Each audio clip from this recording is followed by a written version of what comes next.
What we want to do first is just enter a location. I've just already put in Houston, Texas. The Okay. next most important thing is, what are you looking for? You're going to see absentee owners, property free and clear of any mortgages, high equity, low equity. We have definitions for those. Owner occupied. Now, from an investor standpoint, this may not be that valuable, but to like a realtor, it's going to be extremely valuable because everybody's got that postcard in the mail that their local realtor has sold a house down the street from you, right? Pre foreclosures, properties that are in a trust, properties that are upside down on their mortgages, vacant properties, bank owned, potential investors, and then vacant land. Now, one of the cool things that you could do here, and which we're going to do tonight, is called list stacking. So I can come in and say, okay, I want absentee owners that are vacant. And what that means, and this is so important, if you're a current user of REIPro, super important here. A vacant property, we update every 30 days, comes straight from the post office. So what the post office says is they try to deliver mail. I believe it's up to like 90 days Like 90 days. and nobody's picking up the mail and they get tired. Like, "Oh, we're not going to keep delivering mail here." So they deem the property vacant. Now, I want you to also understand that the tax assessor could say they still live there. So if you try to send mail there and the tax assessor says they live there and you send it to the post office, no, we're not delivering mail to that address. We're going to return it. Super important. That's why I checked absentee owners. Now, if you come in here and just do vacant properties, I'm going to show you how to clean the list here very shortly so you can identify those properties that I was just talking about. But before we jump in, I want to show you something that I don't think a lot of people are utilizing. If you're new and you have no idea what to look for, I want you to understand what strategy you're working. So if you're working wholesaling, if you're rehabbing, lease option seller financing, or pre foreclosure, we have some defined filters already set for you. Okay. And this is going to help you get started if you don't know what you're looking for. We're going to go back. We're going to do absentee owners. We're going to also check, and this is what you call list stacking. It's actually narrowing the total amount of leads because what we're saying here, it has to be vacant, but it's also has to be an absentee owner at the same time. Now, if we go in, we'll click search here. You're going to see the map on the right, which we're going to talk about because I think it's underutilized and there's so many cool tools here. We have a total of 5,400, just over 5,400 leads. We're only showing you 250 dots on the map, but you can see that there's 5,464. Here's the first thing that I do is to go to your filters, because what we want to do is start filtering this list down to our buying criteria. Now, we have defaulted the condo, townhome, multifamily, mobile home. I'm going to uncheck that and use single family as an example. But I also want to mention to you that you see the search box down here? You could find anything, a dairy farm, a Golf bowling courses, alley. I don't cemetery. care if it's recorded information, any real estate that's recorded, which it all should be, you can find it. I'm narrowing it down to single family just because there's more of it here.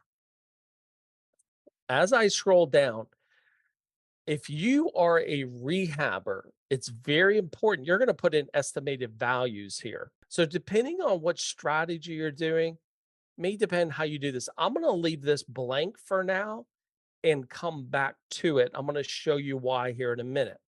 I want everybody to look at potential equity. You can do it by dollars. I do it by percentage. Okay. I'm going to put it 50%. I want everybody to just think for a second. If I'm wholesaling, I want you to ask yourself this question. In wholesaling, I have to be able to pay cash at a discount. Generally, it's at a discount because it's distressed. And most investors don't pay full price, especially with cash. Right? So usually an investor has to get a return. They wouldn't pay it unless they're looking for the long-term run on it. If that's the case, I already know that I have to get a discount. I don't want to wholesale a property where they have no equity in it because you can't wholesale it. That would change the strategy maybe to a lease option or seller finance, but not wholesale. So, depending on what strategy you're working, I want you to think of that. If you're working the lease option business, number one, I like to define neighborhoods that they're generally in a good neighborhood. They don't need much work. Somebody could literally move in tomorrow. You might not like the paint, the carpets may not be cleaned, but people can move in. Would the owner be willing to, number one, take a small down payment, what we call option payment, receive monthly payments, and be cashed out in a short period of time, a year or 2 years? Would they sell or finance it? Would they deed me the property, not have to worry about maintenance costs and repairs, and make interest through that term and get paid off sometime in the near future? Could be 3 years, 5 years, 10 years, 20 years, whatever it may be. And the reason why I want you to ask yourself those questions, it's going to help you define how much equity that you're really looking for. Because if I'm working with lease options, as an example, I don't have to have any equity in the property. I would like some equity, but I don't have to have it. It's not required. Whereas wholesaling, it is required. If you're rehabbing, it is required. Seller financing, I still like to get a good deal. So I would put some equity here. So to me, this equity percentage is very valuable when you understand what business that you're working. Next, what I like to do is exclude any HELOCs and reverse mortgages, which Florida's known for the reverse mortgages. Let's Mhm. see, I don't even know if there are any. There's not even one single reverse mortgage in this list, by the way. As we scroll down, we get to the bedrooms, bathrooms, and all that stuff. And I want you to go back to what I said before, situations. People sell on situations. Most investors, sure, they want a 3 bedroom, 2 bath, 4 bedroom, 3 bath. They want a bigger home. Got it. But aren't there homes that you could wholesale and work deals with that maybe are a 2-1? You think about it, somebody owns a house in every area here. You can make money as long as the numbers work. You have to make the numbers work. For me, if I'm wholesaling, I'm not real picky on how many bedrooms and bathrooms there are. If I'm rehabbing, I am picky. So I don't want to rehab a 2-1 because I know that my buyer pool is going to be much smaller. But if I'm wholesaling, I could assign this contract off to an investor that maybe rents properties out in that particular area because somebody always owns a house there. This is going to vary also depending on what strategy you're working. Square feet, lot size, to me, I'm not too picky if I'm working wholesaling, but I may be picky if I'm rehabbing. A lot of people say last sold date. As an example, if you select more than 2 years, meaning that the owner has owned it longer than 2 years, that somehow they would be more motivated. Maybe, but yesterday I wasn't in divorce, but today I am, right? I owned the property for a month. I'm still motivated. I want everybody to understand people sell because of a situation, not because they just want to sell to you. Otherwise, they'd have a for sale by owner sign sitting in the front yard, or they'd have it listed with an agent. A lot of these properties are going to be all off market properties. If I want to see properties that are listed for sale, I can go to Zillow, I can go to Redfin, I can go to realtor.com and pull that.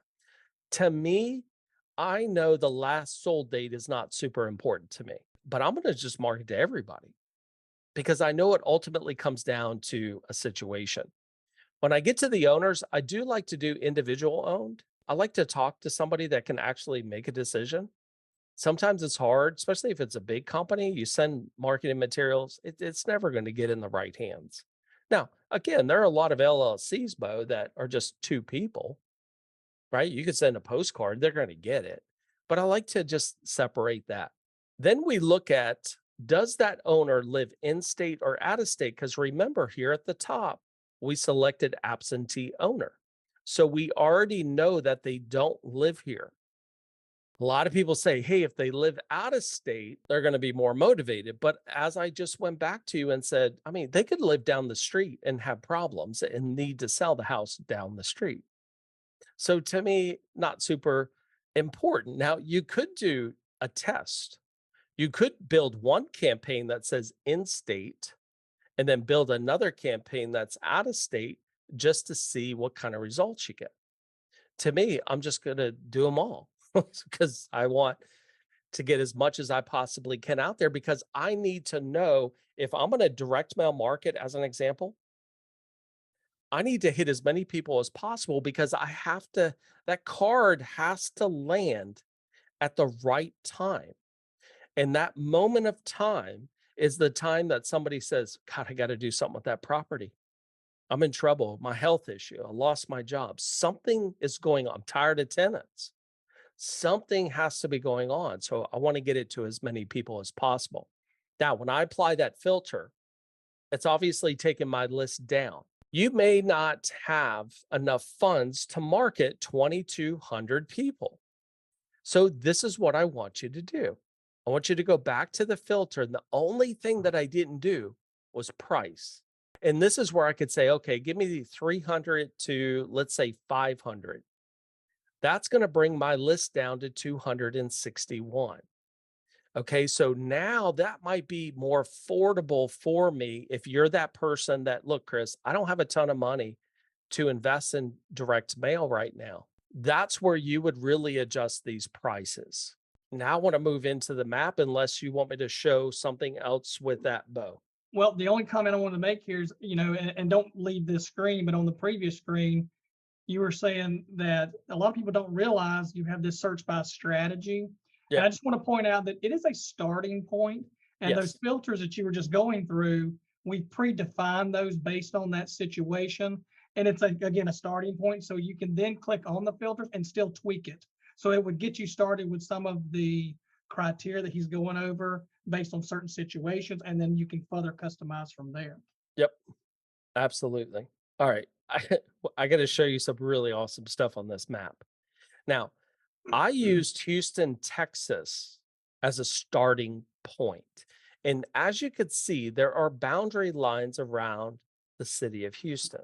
Now, if I go in and see this little box that says search by map right here, if I check that, it's going to keep the filters that I've already set, but now actually go outside of the Houston boundary line. So just don't feel that you're confined. Let me zoom in just one here. Don't feel that you're confined within a boundary line. Now, I do have the option to come up here and say, hey, I want, uh, let's say College Station, since we're doing a Texas thing tonight, apparently. So if I do College Station, now I have two separate locations, which I'm going to check that, let it load real quick. Now I can see two separate different locations. Keep in mind, it's still based on those same filters. And I want to caution you for a second because, as you know, if I go to a different town, a city, those price points may be a lot different than where I started. So there are going to be times where you need to build separate campaigns. But you could put in multiple locations here. Now I'm going to take College Station back out. We're going to do search by map just for a second. So I'm just going to go, let's go to the north side here of Houston because I see several dots here. And I'm going to be kind of general at first here. What I love about this is maybe you focus on the north side of Houston. I could take this draw and I could say, okay, I want all of these. So some are within the Houston boundary line and some are outside. Now I can move my map over and say, I also want to pick these out as well. Now that you don't have to be that broad what I'm doing, but you can actually zoom in, which I'm going to show you. So if I just, let me X those out for just a second and keep in mind, this is still based on my filter criteria, which I love. That way you're not confined into one area. Now I can go all the way to a street level with this, which I'm going to show you here. I can go to the street level and start cherry picking these properties. Okay. And I can draw. As I keep zooming out, I'm going to, now these dots are going to appear. If I start to move the map, those dots are going to appear. Now I'm going to uncheck this search by map. One of the things that I also want to share with you as I just kind of zoom in, I'm going to just pick this area here, is this layers here. So if I come over, obviously you can turn it to satellite, but if you let this little pop out come out, I can click the neighborhoods. It's going to take a second to load. There's a lot of different neighborhoods right here. Keep in mind, this is a large area that I'm picking here. Now you could zoom in, of course, but now I can really start to pinpoint very specific neighborhoods that are going to be in here. If you're a rehabber, you may be very picky on the school system. So if I pick high school here, you can see there's some D-rated schools. Here's a C plus school. So if I went in and said, okay, I want Carver High School, I could literally take the properties within that school boundary. Now, obviously, I can kind of see because there's not that many that are under these filters. I could literally just pick the school boundary and do that. Okay, so maybe, oh, I also maybe want this school boundary as well. So keep in mind, you have multiple capabilities from using the draw tool, maybe cherry picking some neighborhoods where you just draw the neighborhoods out. And you also have the ability from a school system point of view. And that's where wholesaling generally is going to be CD neighborhood, as we define what we say neighborhoods are.